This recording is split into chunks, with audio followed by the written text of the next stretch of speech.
বাড়ির লোককে তুমি, তোমার কি হয়? মেন সমস্যাটা কি? ভুল বকছে। তোমার কি হয়?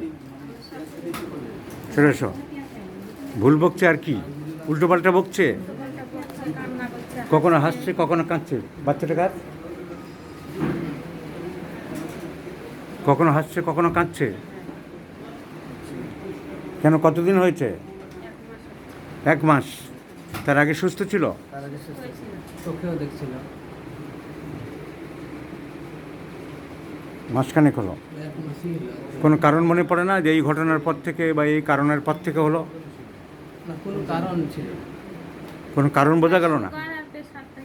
সুগার প্রেশার বেশি ছিল, কিন্তু এই পাগলামো করছে, হঠাৎ হাসছে কাঁদছে, এর কোনো কারণ মনে পড়ে না। কোনো মানসিক আঘাত পেয়েছিল? কেউ কিছু বলেছিল?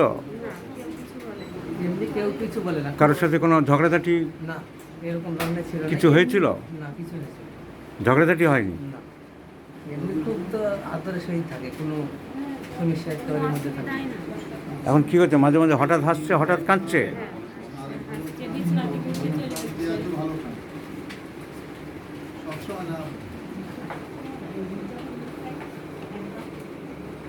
চোখে একদম দেখতে পাচ্ছে না?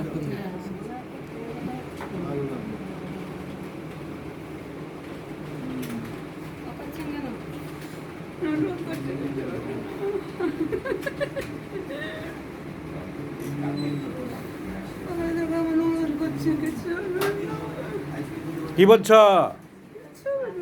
হ্যাঁ, তোমার নাম বলো। নাম বলেন। কি নাম? বলেন।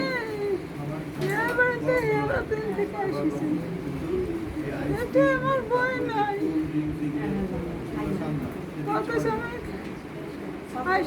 মধ্যে দেখা দিই।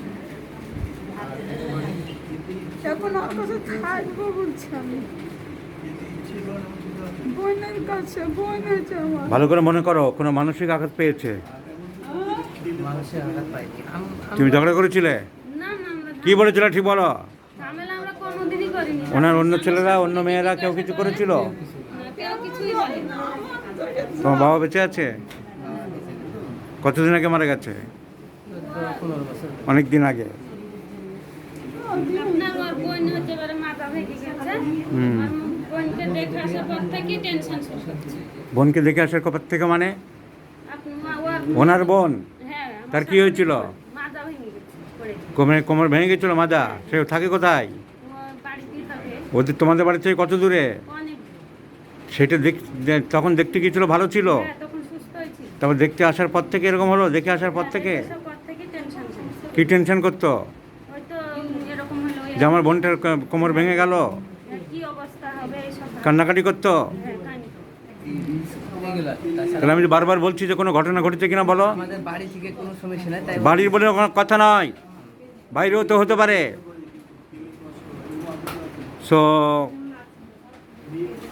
লাইভ কেস টেকিং দেখালাম হোমিওপ্যাথিক জুনিয়র বন্ধুরা। এই রোগীর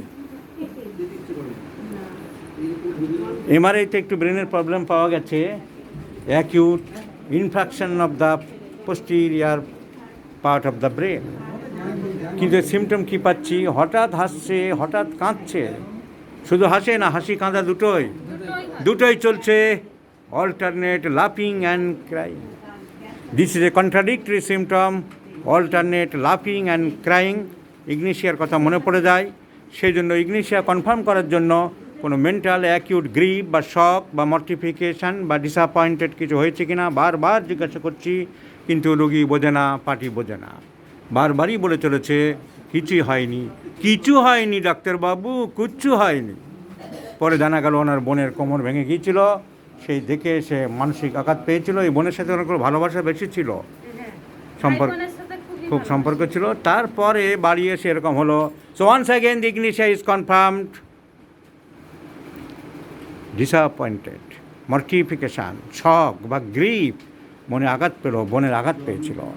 তাহলে number 1 position grief, mental grief. Number 2 alternation of symptoms, crying and weeping alternately, which is a contradictory symptom. So Ignatia is the choice of remedy. Let's prescribe Ignatia 36 doses. Ignatia 36টা dose দেওয়া যাক, কী result হয়।